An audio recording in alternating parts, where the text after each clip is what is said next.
So very good morning everyone. In this videos I am going to discuss about another particularly the role of medicinal chemistry in drug discovery. These things we have already discussed how most commonly used computational techniques in drug discovery.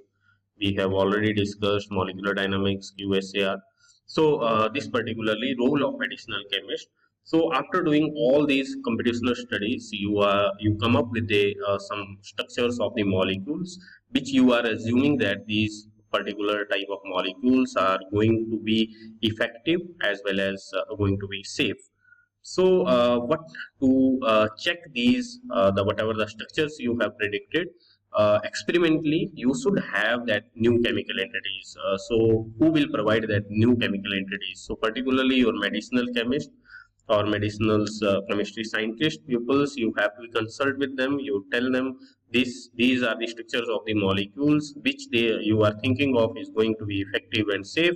So please synthesize that one. So medicinal peoples, what they will do, they will synthesize the desired structures of the molecules by using various synthetic schemes, and then they will check these whatever they have synthesized for their physiochemical properties, and to confirm whatever they have synthesized, they have to do the factorization. Suppose they have followed a synthetic scheme, and after final products, how they will confirm whatever they have synthesized is the desired molecule which you want.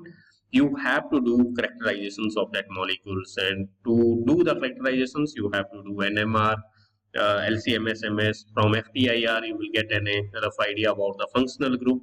So all these studies could tell whatever they have synthesized is the desired structures or not. If it's not a desired structure, so depending upon the results, they can do the modifications and then again synthesize and then again do the characterizations. Uh, Particularly during the synthesis of any new chemical entities, they medicinal chemists particularly using various solvents, chemicals for the synthesis, and these solvents or chemicals retain in a new chemical entities in the final products also. And it's very much difficult to remove all the impurities that we call impurities in terms of impurity. And as per the regulatory guidelines, they have fixed the limit for these impurities.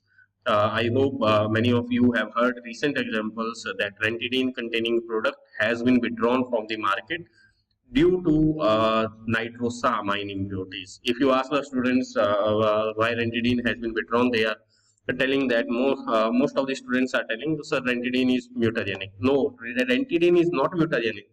Ranitidine containing products which contains nitrosamine impurities more than permissible limits, that has been recalled from the market. Ranitidine is not mutagenic, but it contains that nitrosamine impurity, and there is a permissible limit as per the guidelines. If it crosses, and that nitrosamine impurities are mutagenic, so that's why it's many products has been recalled from the market. But yes, many of them are not recalled where the nitrosamine impurities in ranitidine containing product is up to mark.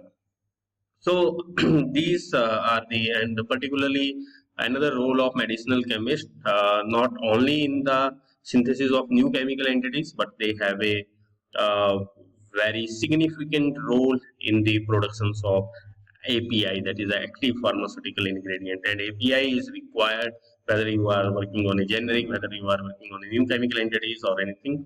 So that API, particularly India is what importing API from China or other countries.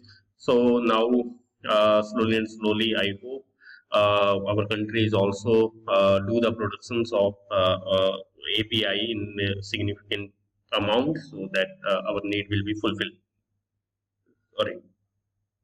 I think one or two student has written me personally, sir, please explain in Hindi also. So in Hindi, ये आपका role of medicinal की medicinal देखो, हर drug discovery and development में हर किसी का कहीं ना कहीं रोल है.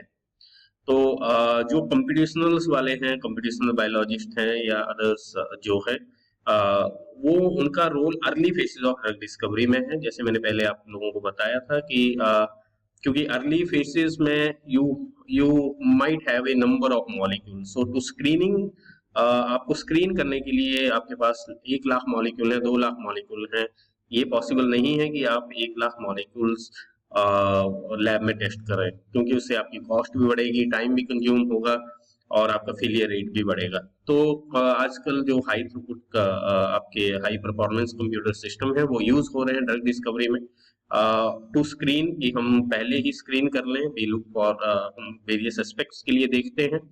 उसके बाद जब आप मीन्स आपने आइडेंटिफाई कर लिया कि ये मॉलिक्यूल स्ट्रक्चर्स हैं और इनके एनालॉग्स, ये हो सकता है कि इफेक्टिव भी रहें और सेफ भी रहें। तो अब उसको आप एक्सपेरिमेंटली टेस्ट करना है आपको। उसको टेस्ट करने के लिए आपके पास वो मॉलिक्यूल होना चाहिए। तो वो मॉलिक्यूल कौन बनाएगा? वो मॉलिक्यूल आपके मेडिसिनल केमिस्ट जो साइंटिस्ट हैं वो उनको सिंथेसाइज करेंगे। आप उनको स्ट्रक्चर बताइए कि ये मॉलिक्यूल हमें सिंथेसाइज करना है, वो अपनी नॉलेज से, मेडिसिनल केमिस्ट्री के नॉलेज से वो मॉलिक्यूल्स वेरियस आपकी जो भी सिंथेटिक स्कीम वो यूज करेंगे, उससे वो सिंथेसाइज करेंगे। अब उन्होंने सिंथेसाइज कर लिया, आप कौन कैसे कंफर्म करोगे कि जो उन्होंने बनाया वो जो आप चाह रहे थे वही बना है? तो उसके लिए आप करेक्टराइजेशन करोगे। करेक्टराइजेशन आप लोगों ने नाम सुना होगा, NMR most widely use, LCMS है जिससे आपका मास पता चल जाएगा, FTIR और UV और इनसे आपको थोड़ा बहुत इसके स्ट्रक्चर्स के बारे में, क्या फंक्शनल ग्रुप है, वो सब पता चल जाएंगे। तो उसके बाद सपोज अब मेडिसिन कमिश्नर ने बना लिया, उसने सारी स्कीम कर ली, बट बाद में जो फाइनल प्रोडक्ट मिला वो नहीं मिला जो आप चाह रहे थे, जो आपने बोला था कि ये मॉलिक्यूल पता, जब आपने स्ट्रक्चर ये कि नहीं वो तो मॉलिक्यूल बना ही नहीं, तो आप क्या करोगे? वो सिंथेटिक केमिस्ट अपनी जो भी उसके स्टेप्स होंगे उनमें कुछ मॉडिफाई करेगा, कुछ ऐड करेगा, कुछ डिलीट करेगा और फिर सिंथेसाइज करेगा, फिर कैरेक्टराइज करेगा, जब वो आपका डिजायर्ड मॉलिक्यूल बन जाए। फिर अब दूसरी चीज क्या होती है कि जब ये केमिस्ट्री जब सिंथेसाइज करती है मॉलिक्यूल, तो इसमें बहुत सारे सॉल्वेंट्स और बहुत सारे केमिकल्स ये लोग यूज करते हैं वेरियस स्टेप्स में। तो ये केमिकल्स जो हैं ये आपके जो आपका डिजायर्ड स्ट्रक्चर्स ऑफ मॉलिक्यूल्स होंगे उनमें रिटेन हो जाते हैं, तो उसको हम इम्प्योरिटीज बोलते हैं। अब प्रैक्टिकली ये बहुत डिफिकल्ट है कि आप पूरे सबको ओमिट कर दो इम्प्योरिटीज को, क्योंकि वो कुछ ना कुछ अमाउंट्स में वो आपके रहते हैं। तो अब रेगुलेटरी अथॉरिटी क्या बोलती है कि जो आपके सॉल्वेंट्स हैं या जैसे आपका NMDA है, दैट इज नाइट्रोसामाइड, वाइडली यूज होते हैं प्रोडक्ट्स सिंथेसिस में, तो ये आपके रिटेन हो जाते हैं प्रोडक्ट्स में। तो FDA से कि दिस इज द, ये आपकी परमिसिबल लिमिट है, अगर इससे ज्यादा बढ़ा तो वो नहीं, हम मीन्स आपका प्रोडक्ट क्वालिफाई नहीं करेंगे मार्केटिंग के लिए। तो इम्प्योरिटीज चेक होती हैं, अगर वो परमिसिबल लिमिट्स में है तो ठीक है, नहीं है तो वो, आप लोगों ने एग्जांपल सुना होगा रेंटिडीन के कई बैचेस विड्रॉ करने पड़े मार्केट में। वो इसलिए नहीं कि रेंटिडीन म्यूटाजेनिक है, क्योंकि रेंटिडीन में नाइट्रोसामाइन इम्प्योरिटीज हैं, वो ज्यादा परमिसिबल लेवल से ज्यादा हो गई थी, तो उन्होंने रिकॉल करना पड़ा और वही प्रोडक्ट रिकॉल किए गए। अगर आप गाइडलाइंस उसके रिकमेंडेशन पढ़ोगे FDA के, तो वही प्रोडक्ट रिकॉल किए गए जिनमें नाइट्रोसामाइन इम्प्योरिटीज का लेवल ज्यादा था, बाकी के नहीं किए, बाकी कंपनीज के नहीं किए। और रोल है आपका मेडिसिन केमिस्ट, आपका एक्टिव फार्मास्यूटिकल इंग्रेडिएंट सिंथेसाइज में बहुत मेजर रोल है।